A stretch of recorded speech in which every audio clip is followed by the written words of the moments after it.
Good afternoon. Nice to see you all.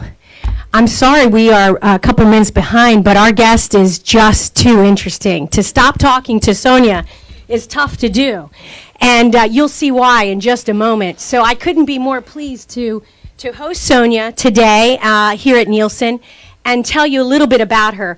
But I will say just a little bit because she told me to make sure that her intro was very, very short. So I'm hoping that lots of you already read up on Sonia Pressman Fuentes because she is an amazing woman, and again, we couldn't be more pleased to have her here. I also want to say that we're lucky to have a friend of mine and a local resident who was really instrumental in getting Sonia to join us today. My friend Sonia Vircher is here and is also, in her own right, very, very involved in the state of Florida, in politics and in information technology, and the list is very, very long for Shauna. And so the two of us were just intrigued beyond to hear what Sonia had to say. I already learned so many things at lunch that I could share with you. I think at the top of the list is at least 4 languages that this woman speaks, with of course, starting out with German, Yiddish, Finnish. Is that right, Sonia? Flemish, thank you. Yes, beyond English as well, and I'm wondering if she has a little bit of Spanish in there. But with the last name Fuentes, I had to ask. But obviously, the key things to note here is that I couldn't give an introduction that would be worthy enough of this woman and some of the great things that she has done. I'm very happy to say that she's been a visitor to the great state of Florida for a long time. Probably almost 80 years visiting the state of Florida, and went to law school at the University of Miami, and has been a resident here, permanent resident since 2006, but really since 1994, I think, that she's been coming down to Sarasota. Big on her list, obviously, the fact that she was born in Berlin, Germany, of Polish parents who came here to the U.S. to escape the Holocaust. So extremely interesting. We didn't even get into all the questions that we would have had about that. The fact that she is the co-founder of the National Organization of Women, and of course the Federally Employed Women, and the Equal Employment Opportunity Commission. She was the general counsel for that group. So at the top of the list, I'd like to say that she's an author as well, and today she will have some books here. If you would like to purchase one of those, we'd love to have you do that after the talk. She has spoken really throughout the United States and abroad, and she is, of course, a very intriguing member of the Maryland Women's Hall of Fame, and has been a resident here, as mentioned, in lovely Sarasota, Florida, where, ironically, Nielsen began our Florida venture 47 years ago. So we're so glad that we could tie in a Sarasota resident into speaking to us here at Nielsen and Women in Nielsen. So, Sonia, if you will come up, I would love to have you start your discussion. And Frankie, if we can go ahead and bring the screen up, that would be very, very helpful. And we would love to give her a round of applause just for making the trip up from Sarasota and speaking with us.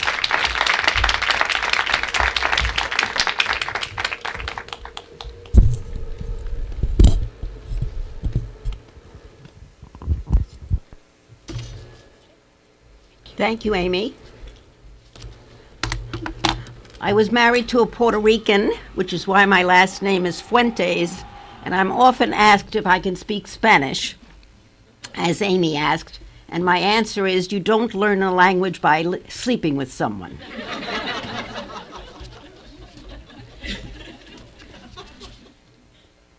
Good afternoon. At 2 meetings in June and October of 1966, a total of 49 men and women, of whom I was privileged to be one, founded an organization that, along with legislation, revolutionized this country and is well on its way to revolutionizing the world. The organization was called the National Organization for Women, not the National Organization of Women, and that was a conscious choice because from the beginning we wanted to make it clear that men were welcome to be members. And we had male founders, and we've always had male members. 8 of the founders of NOW, to my knowledge, are alive today. But before telling you more about NOW, I need to go back and discuss what led up to it.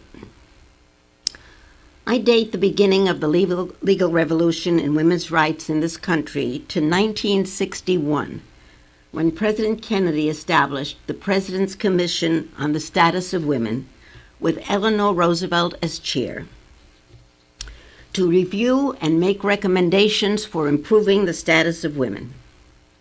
In October 1963, the Commission issued its report called American Women.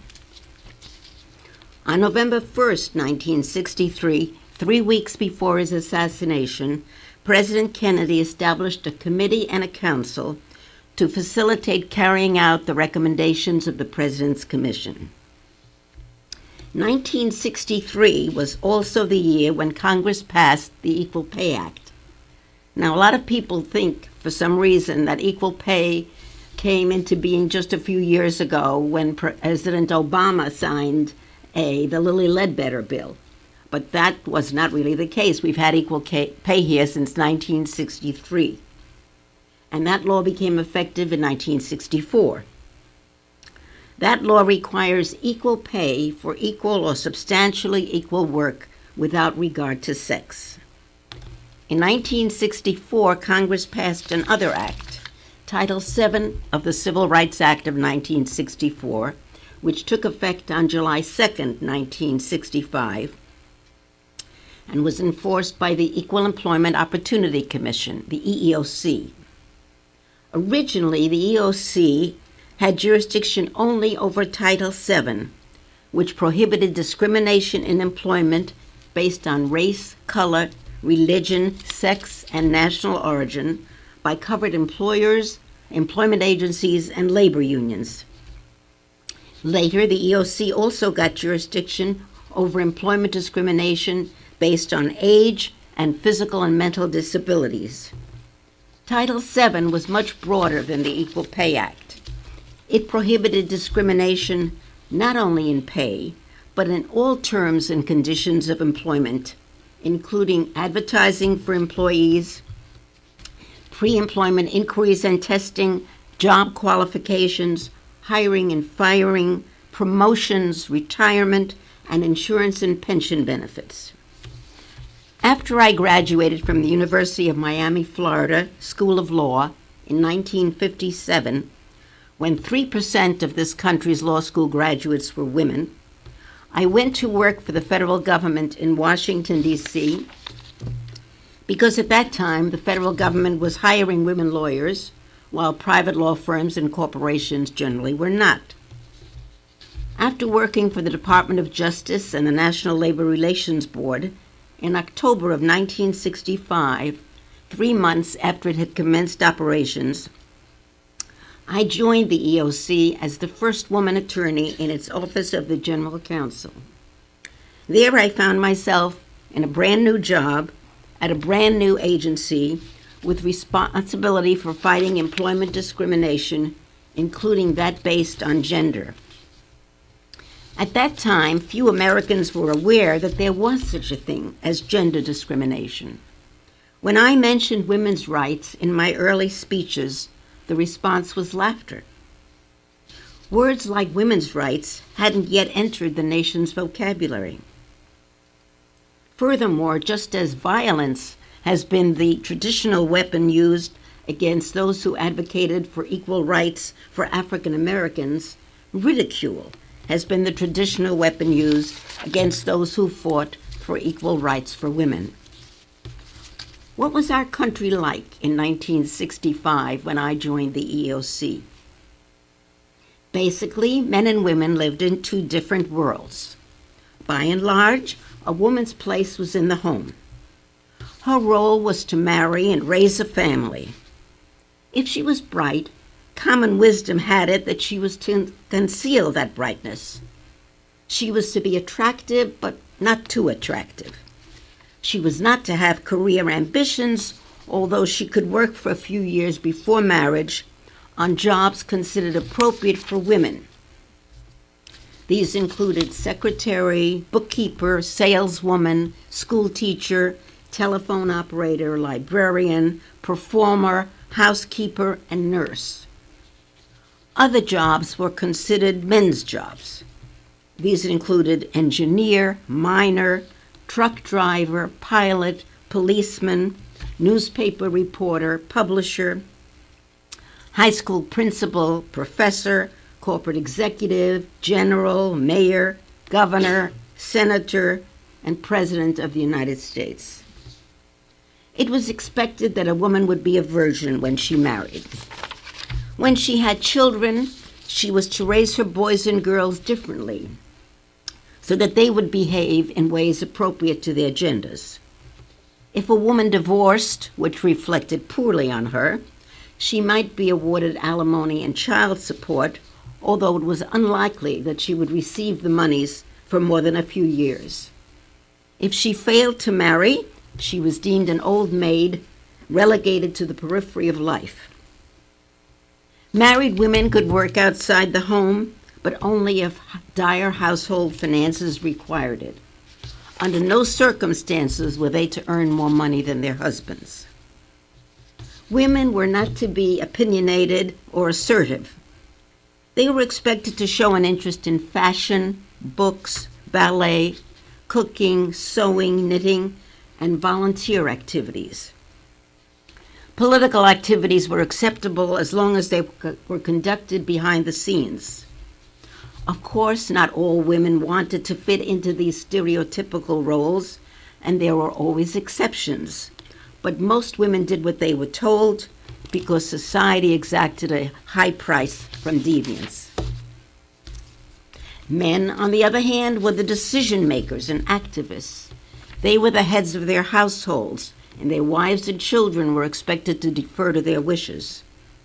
Men were expected to take the initiative in dating, to have sexual experiences before marriage, to propose marriage, to bear the financial burden for the entire family, and to have little or nothing to do with running their households or raising their children.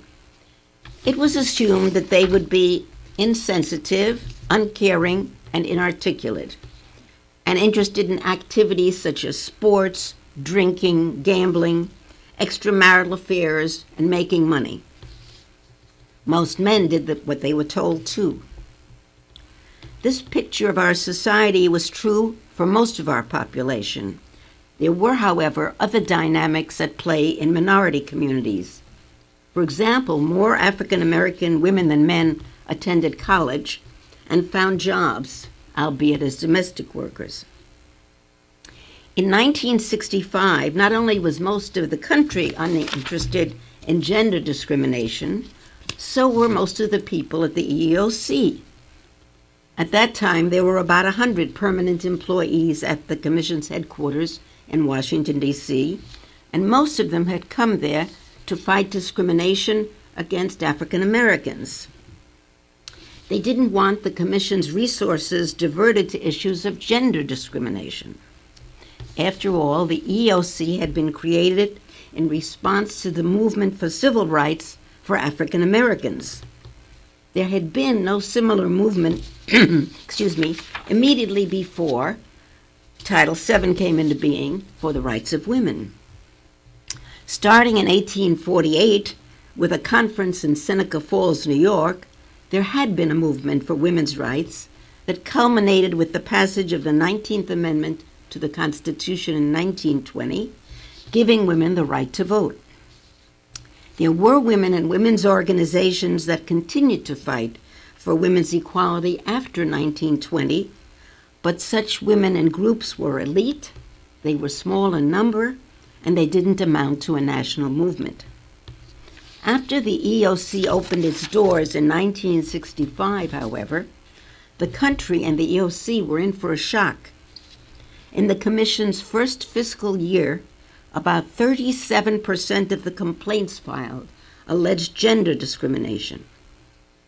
And these complaints raised a host of new issues that were more difficult to resolve than issues of race discrimination. And these are some of the questions that we had. Could employers continue to advertise in classified advertising columns headed Help Wanted Male and Help Wanted Female? Did employers have to hire women for jobs traditionally considered men's jobs?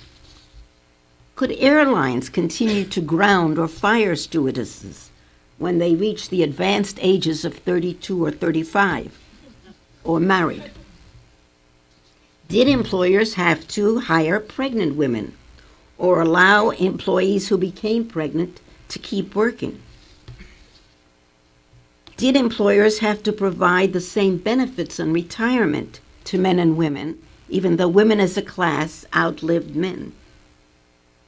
What about state protective laws that prohibited the employment of women in certain occupations, limited the number of hours they could work and the amount of weight they could lift, and required special benefits for women, such as seats, restrooms, and rest and lunch breaks? The Commission did not know how to resolve these issues, and it moved very slowly and conservatively, or not at all. I found myself increasingly frustrated by the unwillingness of most of the officials to come to grips with these issues and to come to grips with them in ways that would expand employment opportunities for women. I became the staff person who stood for aggressive enforcement of the gender discrimination prohibitions of the Act, and this caused me no end of grief.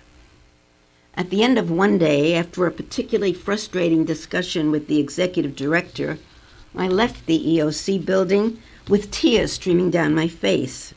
I didn't know how I had gotten into this position, fighting for women's rights.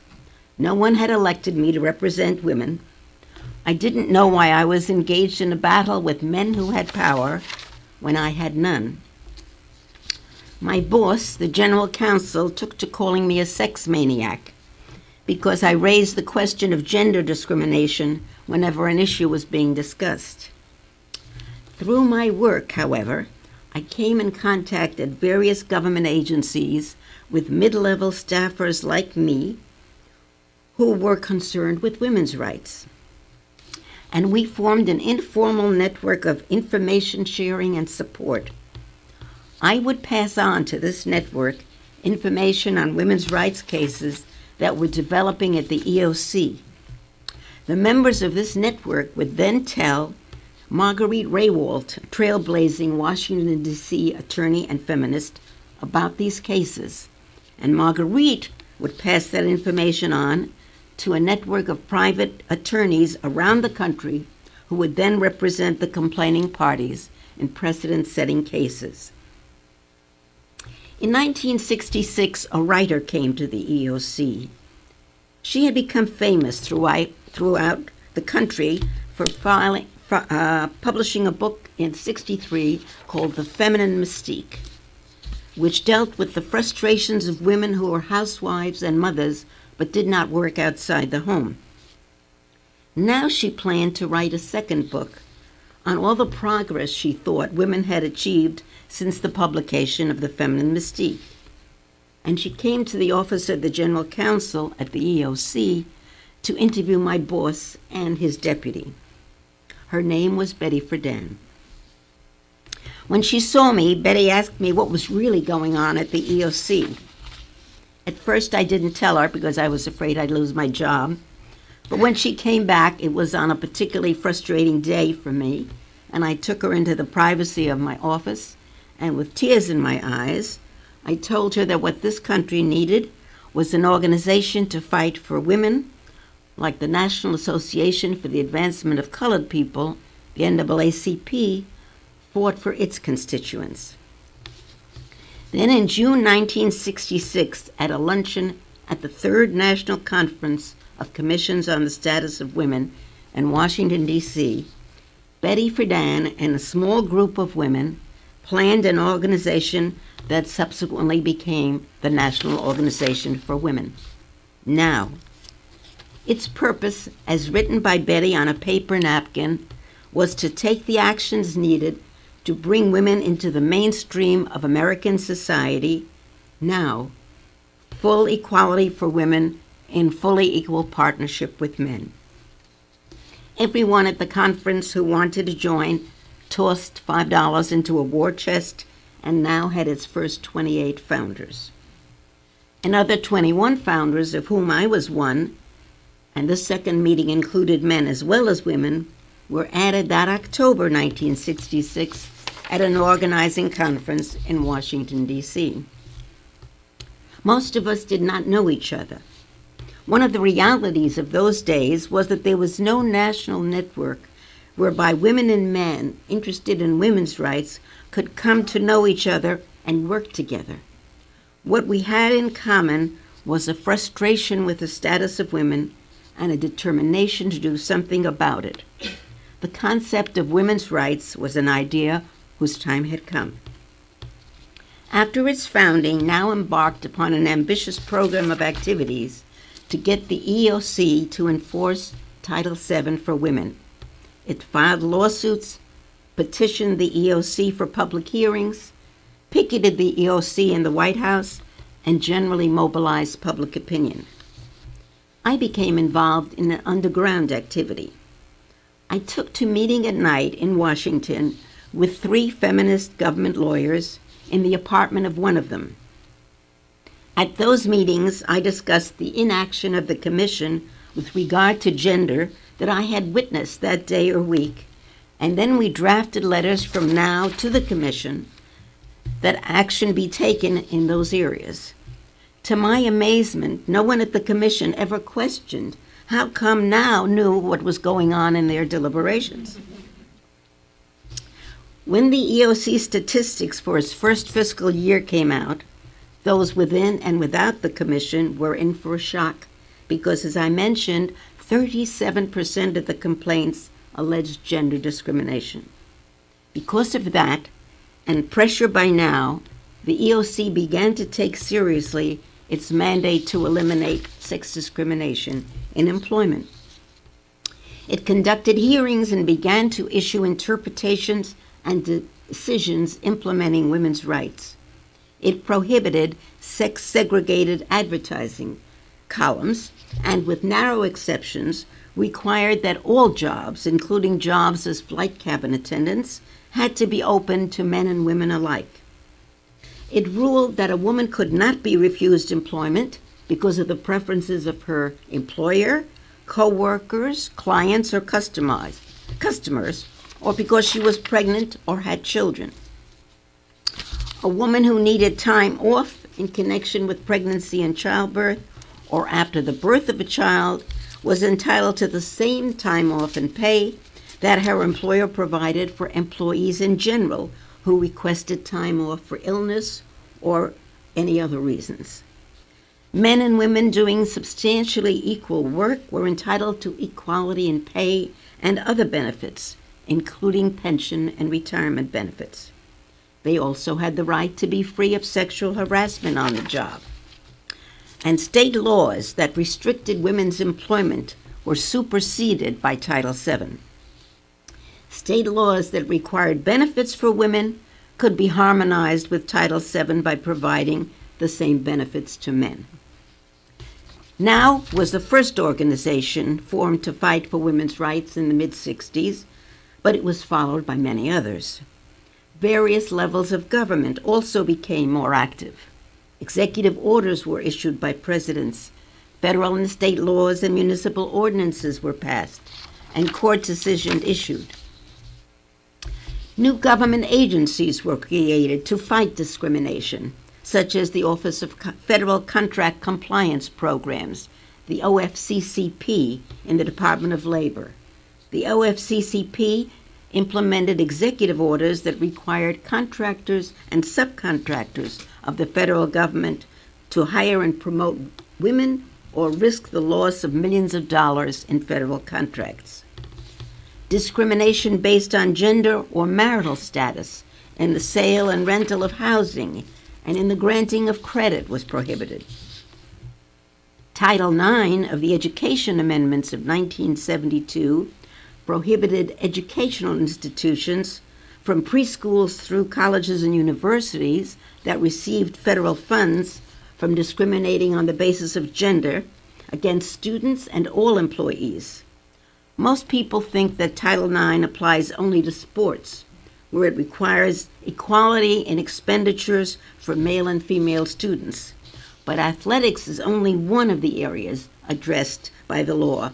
Others include access to higher education, employment, and sexual harassment. The Pregnancy Discrimination Act of 1978 codified the EEOC's guidelines on pregnancy and childbirth. On February 5, 1993, about 2 weeks after taking office, President Clinton signed the Family and Medical Leave Act, which requires employers to provide their employees with up to 12 weeks of unpaid job-protected leave each year in connection with the birth or adoption of a child, the serious illness of a child, spouse, or parent, or the inability of an employee to work because of a serious health condition. Due to all this activity, the American public became aware that there was a new national priority: equal rights for women. Where are we today? Our society has undergone massive change. Women are now found in large numbers in professional schools and in the professions, and to a much lesser extent in executive suites and legislatures. Women now work at a host of technical and blue-collar jobs previously closed to them. In 1976, women were admitted to West Point and our other military academies, a development that was unthinkable before the women's movement. As of the beginning of 2014, more than 200,000 women were in the active duty military, and they constituted 14.6% of the active duty force. The effects of Title VII have spilled over to every area of our society. Laws have changed women's rights with regard to abortion, divorce, alimony, child custody, child support, rape, jury service, appointments as administrators and executors of estates, sentencing for crimes, and admission to places of public accommodations, such as clubs, restaurants, and bars. I always like to tell people, I mentioned that laws used to be different with regard to the sentencing of crimes, and I'll give you one example. In Pennsylvania, the law provided that if a woman committed a certain crime, she got a longer and harsher sentence than a man who committed the same crime. And the reason behind that was that we women are such nicer people than men, that if a woman commits a crime, she must be something horrible, so we have to sentence her more harshly. In 1984, Geraldine Ferrara made history by being the first woman on a National Party ticket for vice president. And in 1993, Janet Reno, a Floridian who went to my law school, the University of Miami School of Law, became the first woman attorney general in the United States history. In January 2007, Nancy Pelosi became the first woman speaker of the House of Representatives, and I had the privilege of working for her in 1988. Women are now being included in clinical research studies, and we are learning that women and men react differently to different medications, and that there are gender differences in the vulnerability to disease. The November 2014 election brought a record number of female lawmakers to Washington, with 20 in the Senate amounting to 20%, and 84 in the House amounting to 19%. Women, for the first time in our history, hold more than 100 seats in Congress out of the 535. The legal rights women attained in this country since the 60s and similar movements worldwide have completely changed the face of this country and are well on their way to changing the face of the world. The increase in the number and proportion of women who work has been called the single most outstanding phenomenon of the 20th century. Many people think that women in this country have achieved all their goals, but that is very far from the truth. Every once in a while somebody asks me, are you still working on women's rights? Hasn't that all been accomplished? There are many issues that remain for us to deal with, and they are often interrelated. I just have time to list 20 of them for you, but if you'd like to discuss any of them in greater length after my formal talk, we can do that during the Q&A. And here is my list, but it is not exhaustive or comprehensive. And all of these are women's issues. 1, poverty, hunger, and homelessness. 2, the continuing gender, wage, and salary gap. 3, violence against women. 4, women's reproductive rights and continuing efforts to whittle down Roe versus Wade. 5, employer accommodations for pregnancy-related work limitations. 6, inadequate maternal and infant health care. 7, the absence of laws mandating paid parental and sick leave. 8, the lack of affordable and competent child care. 9, conditions for women in prison. 10, human trafficking. 11, girls and women with disabilities. 12, inadequate access to health care. 13, the inadequate representation of women in STEM jobs. Those are jobs in science, technology, engineering, and math, and the absence of sufficient women among STEM degree holders. 14, the inadequate representation of women in political life. 15, discrimination in academia. 16, underrepresentation in the justice system as judges, prosecutors, and police officers. 17, inadequate representation among those who run our top corporations and serve on corporate boards. 18, inadequate representation and unequal pay for actors, writers, directors, and producers throughout the entertainment industry. 19, surrogacy, also known as third-party reproduction. 20, the failure to ratify the Equal Rights Amendment, the ERA, and the Convention on the Elimination of All Forms of Discrimination Against Women, known as CEDAW. In the rest of the world, women face many of the same problems as in the United States, and particularly in the developing world, they face additional problems such as high rates of preventable maternal, newborn, child, and adolescent mortality, so-called honor killings, female genital mutilation, the abduction and rape of girls and women into marriage, the abduction and forcible recruitment of girls and women into renegade guerrilla forces, poisonings, acid attacks, and shootings of schoolgirls, their parents, and teachers, and rape used as an instrument of war or a tactic of social control, ethnic domination, and demographic change. So while women have come a long way in the last 50 years, they still have a very long way to go. In thinking about the progress we've achieved and the problems that remain, I can't say it any better than an elderly African-American slave preacher that Martin Luther King was fond of quoting when he referred to changes in race relations in the 1959 speech. And this is what the preacher said: "Lord, we ain't what we want to be. We ain't what we ought to be. We ain't what we gonna be, but thank God, we ain't what we was." Thank you.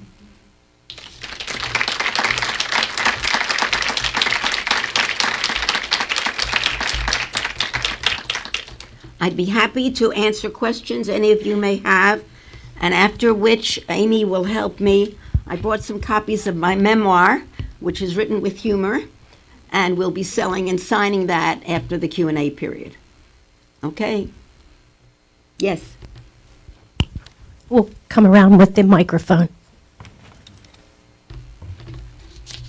There are a lot of changes that have occurred since the ERA was first proposed. What benefits would it gain if it were finally ratified?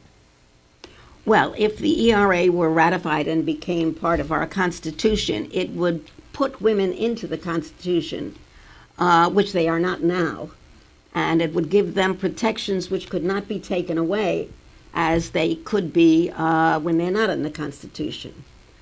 Also, it would change the standard that the Supreme Court uses when it reviews cases. There is now one standard for cases that involve racial issues and a lower standard, a higher standard that the cases have to pass when they involve women's issues.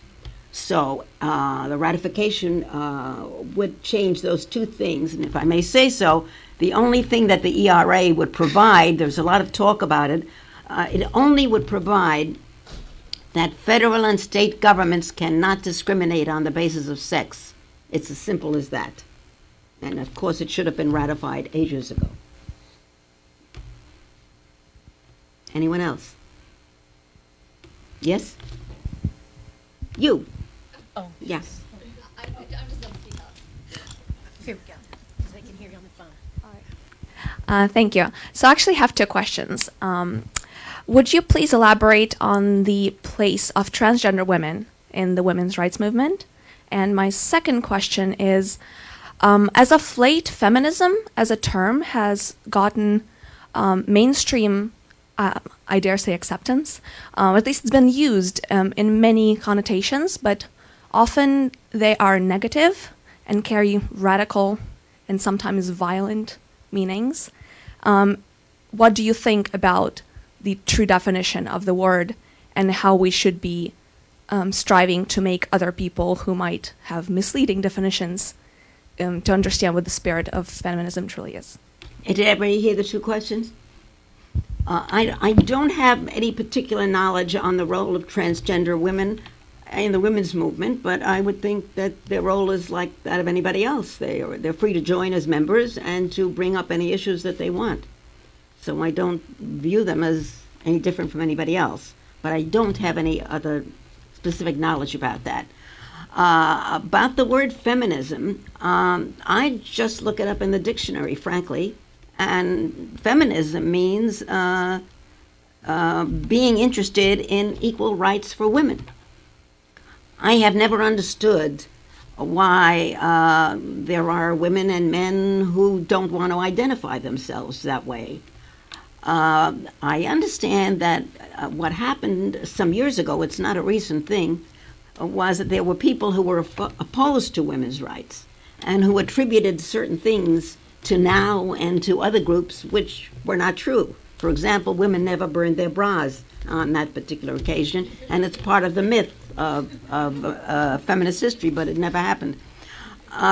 So there were people who had something to gain by putting a negative effect on that, understanding on that. I don't care what you call yourself, frankly. I hope you're interested in human rights for everybody and equal rights for everybody. And that's all that feminism means. So there isn't much I can say about it because I've never understood why being interested in equal rights for women would be negative. Hi, Sonia. Thank you very much. This is awesome, and I'm glad to see a wide cross-section of Nielsen folks here, young and older, and just to hear all of your experiences. But I'd be interested to know, of the list of 20 things that you supplied, which do you think is the most important, or which would you like to see happen in, or maybe all of them in your lifetime? Well, they're not all going to happen in my lifetime. But we have to keep working on them. I don't know that I'm prepared to have to pick one over the other. I'm not very good at that kind of thing. I always try to do everything at once. So I don't know that I could pick one out. It's certainly important that the ERA gets ratified and that we ratify CEDAW, because those have national and international implications. I had thought when we got a Democratic president, Barack Obama, that he would use his bully pulpit to fight for those things, and he really didn't. Now, of course, I'm not here politically, but I think if we get a woman president, she will do what she can in those areas.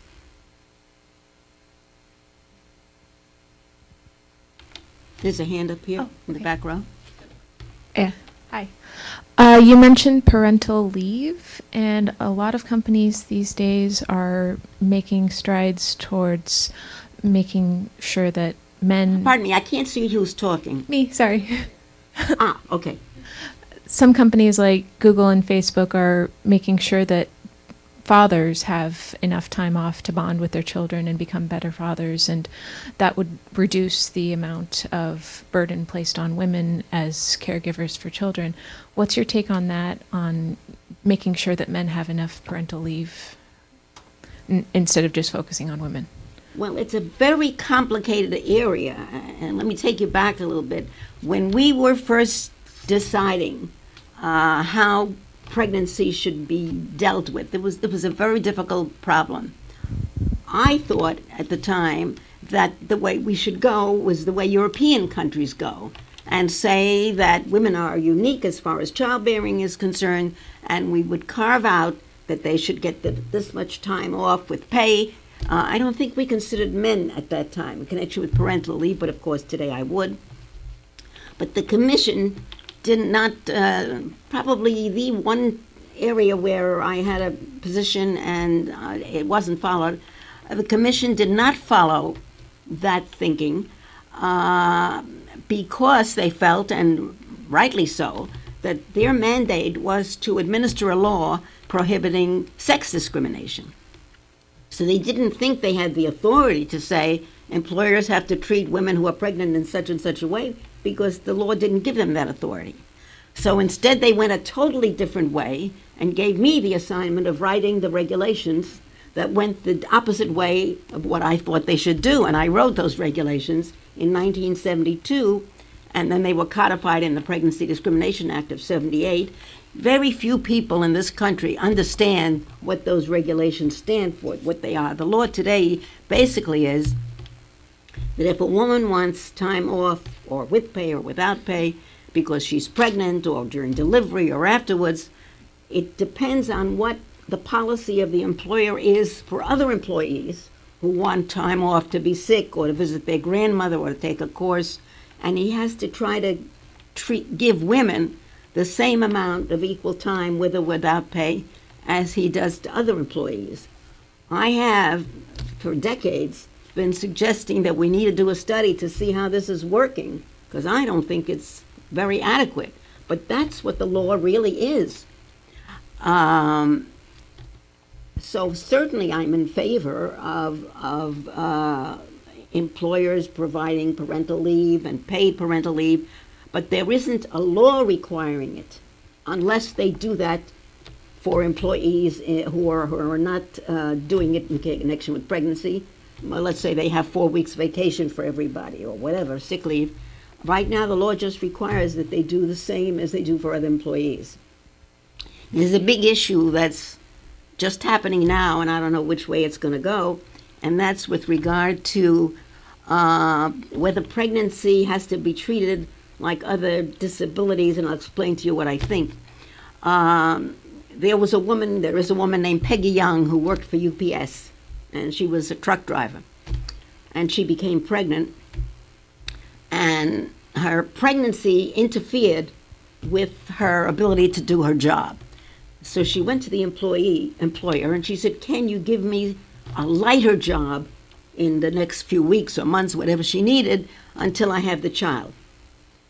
Now, the Americans with Disabilities Act requires that you do that for people with disabilities if you can do it without unduly burdening your business. So this Peggy Young's employer said, "No, you can't do your work, you're terminated." So she brought a case under Title VII, and it got to the Supreme Court. And before that happened, the EOC issued new rulings requiring that kind of treating a pregnant woman the same as you treat other employees with temporary disabilities. But then the Supreme Court came, and they issued a decision which they've just issued. I can't really understand it, but what they said was that a woman in connection with pregnancy who wants light duties, so because she can't do her work while she's pregnant the same way, she doesn't get treated the same way as somebody who has a disability, but you also got to give her something, but we don't know what that is yet. So they sent the case back to the lower court, and I'm waiting, as everybody is, to see what will happen now. So that's a whole brand new issue, and it's just being developed. Anybody else? Yeah. Yeah? Hi, thank you very much for being here and sharing all this with us. I'm actually interested in knowing what was a driving factor or force when you were a young girl to pursue the career that you did and to get into law. Was there an experience or a person who was a huge influence in that decision? I like that question, and the answer is in my book, but I'm good. But there were so many. My life really evolved.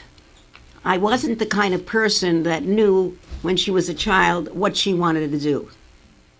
I did know that I had to do something special, and that came from three factors. My life was saved because my family and I escaped from Germany in 1933 and got out early enough, so I'm alive here today speaking to you. Second reason was that my mother had 7 abortions before I was born, because she said it wasn't the style among well-to-do people in Berlin to have a lot of children. So she had my brother, who was 14, and then she became pregnant with me, and she'd already had 7 abortions. So she went to the abortionist with me, and he was having an affair with a ballerina and had taken her to the Swiss Alps. So he couldn't do it. My mother went home, and she had a second abortionist, and she was going to go to him. And my father came home and saw my mother, and he said, "You had it done?" And she said, "No, Dr. So-and-so's in the Alps. I'm going to go to Dr. So-and-so Monday." And my father said, let it be already. So, and the third reason was I was bright. So those 3 added up to me that my life had been saved because there was something I was supposed to do. And I knew that from the age of 10. I couldn't tell anybody that because they'd think I was a nut. So I just went on. Different people said things that influenced me. For example, I never planned to go to college, and then I did. I didn't plan to go to law school, and then I did. So it was an evolving thing, but always in the back of my mind was, where is that thing that I'm supposed to do? And when I went to the EOC, that was it. But I was I guess, in my 30s by that time.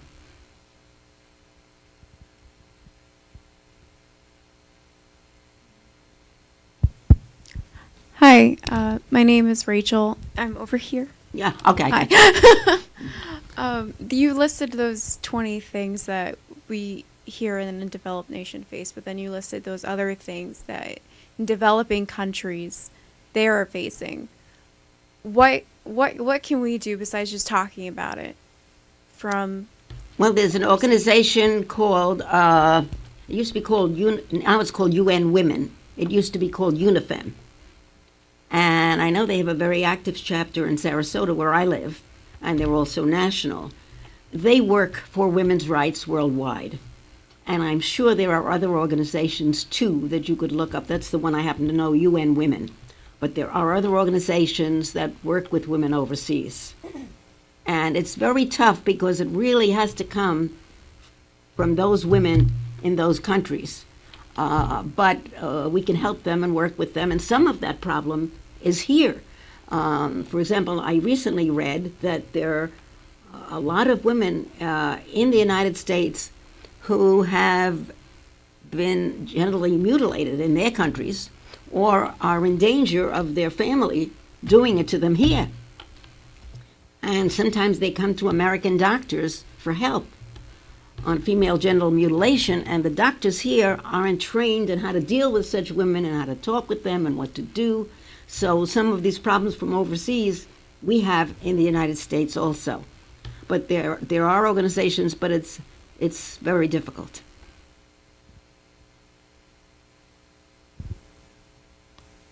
I had a question. I'm part of the ERGs.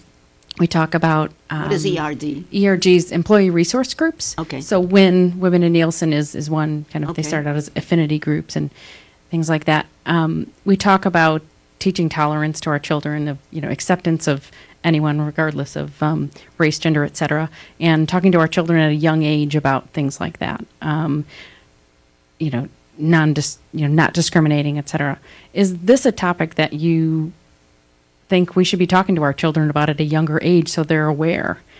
And how would you Absolutely. recommend we do that? Absolutely. I'm not an expert on raising children. I had one daughter, and I certainly didn't know what I was doing there. But I first of all, I know that the thing that my daughter learned most from me was just seeing my life. I didn't really sit down with her and tell her certain things, except that for some reason there was one thing I taught her from the time she was a few years old, and she used it later on. She never forgot it. And I said to her, because I used to notice she'd come home from school sometimes and tell me something a teacher told her about women's rights, and it was wrong. And I would say, Zia, that's not right. She'd say, the teacher told me. I said, but you know what I do? She happens to be wrong, and she would just repeat, the teacher told her.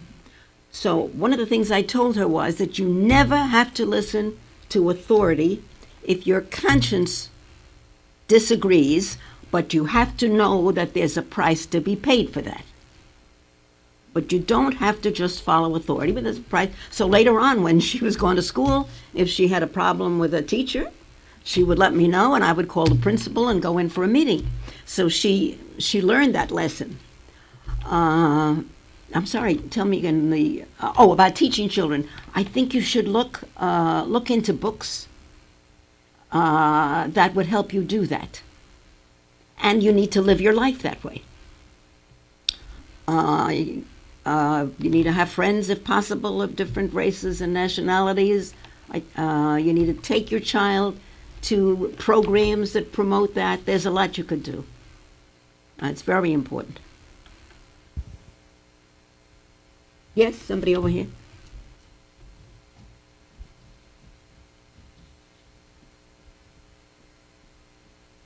Thank you. I often hear the figures of what men make versus what women make, and sometimes it's 86 cents on the dollar, sometimes it's 72, and I've always wondered, how is that figure calculated, and where could I find a reliable source? Okay, a reliable source is, I don't know the exact name, but if you go to Google, it's something like the National Committee on Pay Equity. I think it's the National Committee on Pay Equity. Google them. They are the ones that I use when I write these speeches and look up the facts. The number you hear today is 78, that women today earn 78% of what men earn today. And when I started in this business, it was at 58 or 59%. They gather that, as I recall, by counting all full-time women in all occupations versus all full-time men in all occupations. It's tricky because different occupations pay differently, and if you have more men in a certain occupation that pays well, the money is going to come. It's going to be a difference that's not necessarily based on gender. But what they have found, to the best that they can do, is that not all of that 78% is of that difference between 78 and 100 is gender discrimination. But when they've done statistics where they eliminate every possible thing they could, there's still a part of it that is gender discrimination, but not all of it. And also, women doing the same occupations as men also don't make equal pay. So we have a way to go on that. Yeah. To follow up, because I've had this discussion with my husband a few times. He will say, I've had this discussion with my husband. I said, are you still married? Oh, yes, we are. We continue to discuss things. So what he will say is, so a woman may leave a career to have a baby, raise children, and then come back. So how is that allowed for? Because in those several years, maybe men have continued to work, so they are now making more money. So how is that allowed for? I had two answers for that. One, fewer and fewer women are doing that. Years ago, it was the standard thing to do. Now, fewer and fewer women are doing that. The other thing is, as I mentioned, the difference between 78% and 100% is not all gender discrimination. Only a part of it is. The rest of it takes into account things like you've mentioned.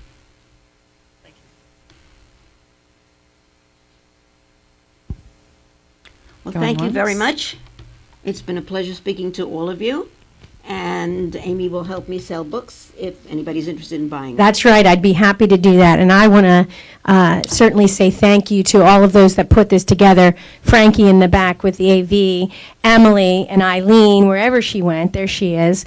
I want to say a big thank you to all of you. And from my end, I see Carla over here and Linnea as well. Thank you for getting Charlie to bring our guest up from Sarasota. So thank you to all of you for attending. I could listen to this for an additional couple of hours, and certainly I know that I think I have a new friend in Sarasota that I would love to either bring back or visit in some way. So thank you, Sonia, very much.